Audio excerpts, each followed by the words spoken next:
اللهم صل وسلم وبارك على سيدنا محمد وعلى آله وصحبه أجمعين.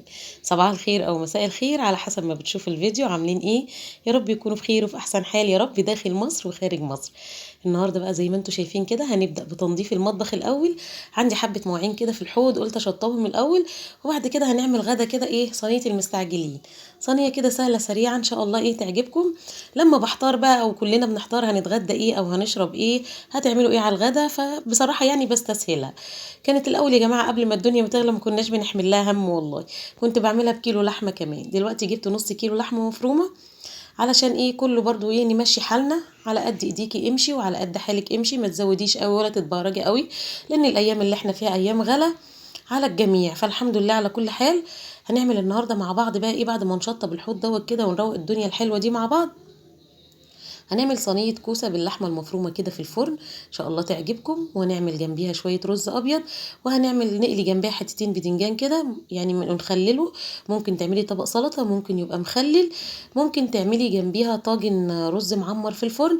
بس انا ما كانش متوفر عندي لبن، كان نفسي اعمل جنبيها بجد طاجن رز معمر كده في الفرن، بيبقى حلو قوي قوي قوي يعني.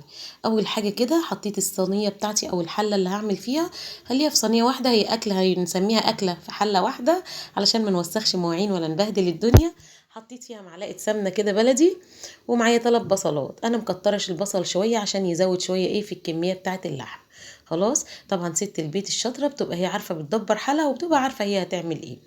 هخرط بقى البصل تخريط ناعم كده، وبعد كده ايه ان شاء الله مش هحمر البصلايه انا، بس يا دوبك البصلايه بس تدبل معايا. بالنسبه اللي ما بيروحلوش اشعار للفيديو يا جماعه، يلغي الاشتراك يرجع يشترك تاني، ويفعل الجرس على كلمه الكل علشان يوصلوا مني كل اشعار فيديو انا بنزله. فضلا وليس امرا، انتوا اخواتنا وحبايبنا. عشان ناس كتيره جدا جدا بتشتكي ان هم ما بيروحلهمش اشعار بالفيديو. خلاص. اللهم صل على سيدنا محمد وعلى اله وصحبه اجمعين، واللي وصل معايا في الفيديو لغايه هنا بتمنى كده يدعمني بلايك. يلا بقى كده حبايب قلبي بايديكم الحلوه دي انزلوا حطوا لي لايك للفيديو، واللي لسه ما اشتركش ينزل يشترك تحت الفيديو كلمه اشتراك بالاحمر يضغط عليها. كده خلاص خلصنا البصل كله كده تقطيع، خرطته تخريط ناعم، وبعد كده بس يا دوبك اقلب البصلايه ريحتها تطلع وتدبل.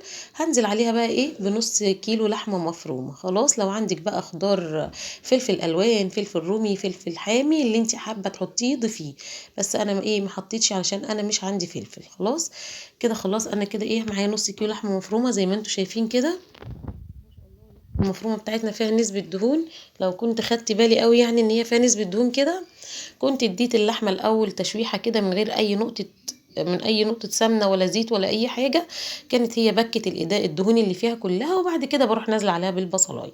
في تلك الحالتين كده او كده صح، انا بدات الاول بالبصلايه، ولو عايزه تعمليها كده زي ما بقولك دي او دي الطريقه دي ودي صح خالص يعني، اعتمديهم. كده خلاص اللحمه بتاعتي فككت من بعضيها واتشوحت ولونها غير، حطيت رشه فلفل اسمر، حطيت بابريكا، حطيت رشه بهارات اللي هي 7 بهارات، حطيت رشه كمون، حطيت ملح بس مش هحط زيادة عن كده، وفلفل اسمر. لو عندك بقى توابل اللحمه حطي اللي انت عايزه تحطيه حطيه. ومعايا معلقه توم مفرومه كده نزلت بيها بتديها ريحه حلوه قوي. اشوح بقى كده اللحمه بالبهارات بتاعتنا الجميله اللي احنا ضفناها دي بمعلقه التوم المفرومه. يبقى البهارات بتاعتنا فلفل اسمر، بابريكا، بهار مشكل، رشه كمون بسيطه قوي، وحطيت الملح طبعا ظبطت الملح بتاعها. خلاص كده اتشوحت حلو قوي واخدت تشويحه حلوه بالبهارات. هنزل بقى بالكوسه. الكوسه بتاعتنا انا مخرطاها، وقبل ما بخرطها بصوا انا ما بقشرهاش، بخططها كده بالمقوار او بالمقشره اللي عندك، بخططها بتعمل تخطيطه حلوه قوي، وبعد كده بروح غسلاها على الحنفيه غسله نظيفه، وبعد كده بخرطها التخريط اللي انتوا شايفينه ده. وبعد كده هقلب بقى ايه الكوسه باللحمه المفرومه تتشوح شويه، تتشوح حوالي دقيقتين بس بالظبط. بعد كده انزل عليها بالطماطم. انا عصرة طماطم كده في الخلاط ومصفياها، حوالي نص كيلو طماطم، مش بكتر الطماطم قوي. لو عندك بقى مكعب مرق او حابه تحط لها حط لها تمام زي الفل، بس انا هطعمها بها ايه بكام مغرفه شوربه كده، عندي شوربه لحمه في التلاجة. بس طبعا بقلب الطماطم علشان عصرها وركناها بقالها فتره فبتجمد شويه، ما باجي انزل بيها كده على الحاجه وهي على البوتاجاز بتطرطش معايا، فقلبيها الاول كده وفككيها. كده خلاص بقى نحط رشه سكر علشان حموضه الطماطم، عشان تعادل الحموضة يعني.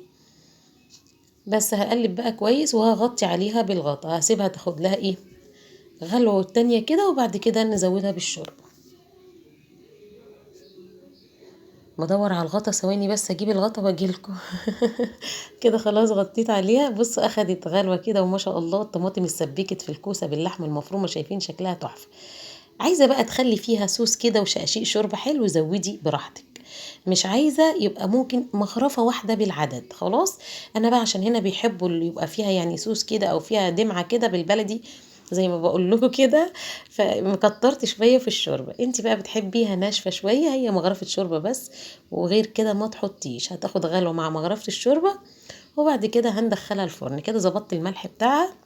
تاخد بقى غلوتين حوالي دقيقتين كده على النار بالشوربة اللي انا حطيتها. اغطي عليها تاخد دقيقتين بس، وبعد كده ندخلها الفرن. بس بصوا ما شاء الله اللهم بارك، كده اخدت غلوتين حلوين اهو. شايفين شكلها وجمالها تحفة. كده بقى نبدأ ندخلها الفرن. زي ما قلت لكم، كنا لما بنحتار في الاكل كنا بنقول ايه، هنعمل صينيه كوسه بلحمه مفروم. كانت قبل بقى ما اللحمه تغلى والدنيا تغلى والدنيا بقت قامت قومه. كده يا بنات حطيت حله هنعمل فيها الرز، حطيت الطاسه اللي هنقلي فيها البدنجان. البدنجان بتاعي مخرطاه ومعفراه كده بشويه دقيق علشان ما يشربش معايا زيت. خلاص الزيت اتقدح، نزلت بالبدنجان وقرن فلفل كده برضو اخضر سبايسي هنحمرها. حطي بقى معلقه سمنه في الحله كده، وهنمسك نعمل رز ابيض. زي ما قلت لكم لو شويه زيت، زي ما قلت لكم لو حابه تعملي طاجن رز معمر جنب الصينيه دي بتبقى تحفه. يعني ممكن تعتمديها كمان في رمضان. طبعا بيبقى الجو صيام، اكل خفيف جميل واكل صحي مش مسبك قوي ولا حاجه. هتعملي صينيه كوسه باللحمه المفرومه جنب صينيه رز معمر جميله كده في الفرن، وكلي وبالف هنا وشفا. يلا جربوا بقى طريقتي وقولوا لي ايه رايكم في الكومنتات. وربنا يحسن ما بنات ايديكم. بحب كومنتاتكم جدا جدا، كومنتاتكم بتشجعني. وبجد يعني مش قادره اقول لكم بتسعد قلبي قد ايه. كده خلاص بقى البدنجان بقى قليته وهطلعه كده في الطبق.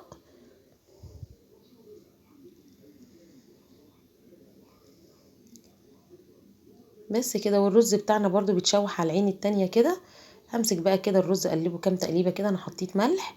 هسقيه بقى ميه مغليه من الكاتل. خلاص ما بحبش اسقي الرز قوي شوربه. بحب اسقيه لو عندي شوربه مثلا شوربه حلوه، شوربه فراخ بلدي جميله كده بسقي بيها. هعمل بقى ايه، هسقيه ميه مغليه من الكاتل كده على طول.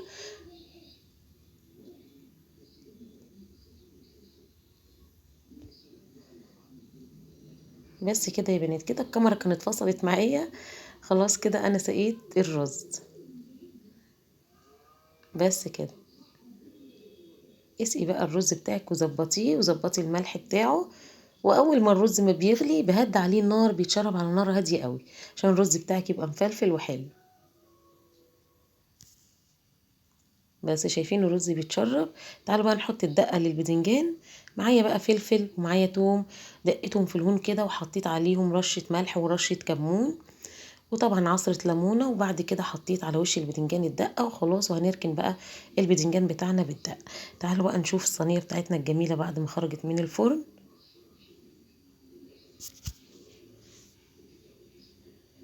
بس ادي بقى الصينيه بتاعتنا الجميله اهي خرجت من الفرن، وده الرز بتاعنا، وادي طبق البتنجان.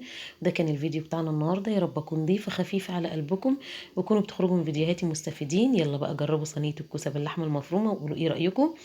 يا رب تعجبكم. ايه رايكم في الجمال ده؟ بجد تحفه وخفيفه جدا في الاكل. اشوفكم في فيديو جديد ان شاء الله.